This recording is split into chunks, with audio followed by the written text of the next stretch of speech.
वही उत्तर प्रदेश के मिर्जापुर जिले से एक बड़ी खबर आ रही है। खूंखार हिस्ट्री सीटर राजेश यादव उर्फ कल्लू के खिलाफ बड़ी कार्रवाई की गई है। विंध्याचल थाना क्षेत्र के नचनिया बीर में उसकी 3 अचल संपत्तियों को कुर्क कर दिया गया है। इन संपत्तियों की कुल अनुमानित कीमत लगभग 27 करोड़ रुपए आके गई है। यह कार्रवाई गैंगस्टर एक्ट के तहत की गई है। कुर्की की प्रक्रिया के दौरान एसपी सिटी और पुलिस बल मौके पर पहुंची थी और राजस्व विभाग के अधिकारी और कर्मचारी मौके पर मौजूद रहे। क्षेत्र में सुरक्षा के कड़े इंतजाम कर दिए गए थे। पुलिस के अनुसार राजेश उर्फ कल्लू यादव लंबे समय से अपराधी गतिविधियों को अंजाम देता था और गैंग बनाकर अपराध करता था और थाने में गंभीर मामलों में कुल 13 मुकदमे दर्ज थे। उसकी लगातार आपराधिक गतिविधियों के कारण उस पर गैंगस्टर एक्ट का मुकदमा लगाया चुका है। वही पुलिस में जांच में सामने आया है कि अभियुक्त ने अचल संपत्ति आपराधिक धनराशि से खरीदा है। इस आधार पर नियम अनुसार कार्रवाई करते हुए उसकी संपत्तियों को कुर्क किया गया है।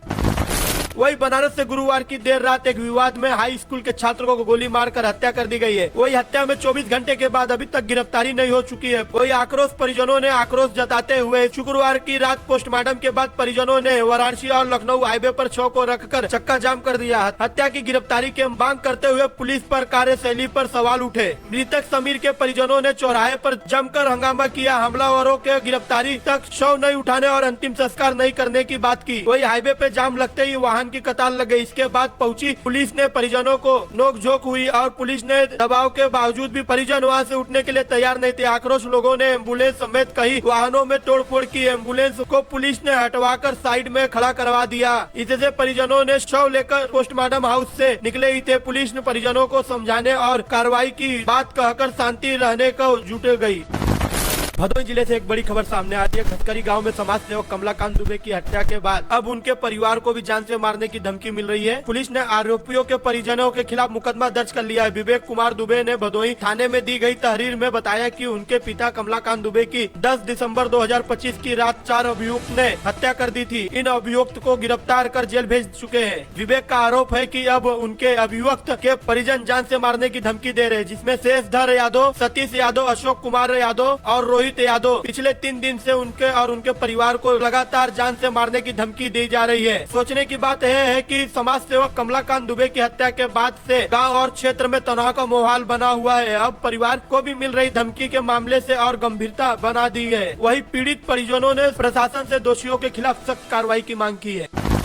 भदोही जिले के कोरोना थाना क्षेत्र में एक बड़ी खबर सामने आ रही है। भिखीपुर गांव में महेंद्र कुमार यादव की हिमाचल में करंट लगने से मौत हो गई है। महेंद्र कुमार यादव के पुत्र मोहनलाल यादव वहां एक नट बोल्ट बनाने वाली कंपनी में ऑपरेटर के रूप में कार्य कर रहे थे। परिजनों के मुताबिक 24 दिसंबर की बुधवार को ड्यूटी के दौरान मशीन में काम करते समय अचानक बिजली का करंट लग गया, जिससे उनकी मौके पर ही मौत हो गई। घटना की जानकारी के बाद कंपनी ने प्रबंधक और वहाँ के स्थानीय प्रशासन को सूचना की। आवश्यक कानूनी कार्रवाई प्रक्रिया करते हुए पोस्टमार्टम के बाद शुक्रवार को एम्बुलेंस में शव गांव लाया गया। जैसे ही शव भिखीपुर पहुंचा, पूरे गांव में मातम छा गया। घर पर रोने बिलखनाने की आवाज सुनकर आसपास के लोग भी जुट गए। मृतक की पत्नी सुनीता देवी का रो रो कर बुरा हाल है। सदमे के कारण वो बार बार बेहोश हो जा रही थी, जिन्हें परिजनों और ग्रामीणों ने महिला को संभालते रहे। वहीं मृतक के दोनों पुत्र अनिल और धीरज इस हादसे से पूरी तरह टूट चुके हैं।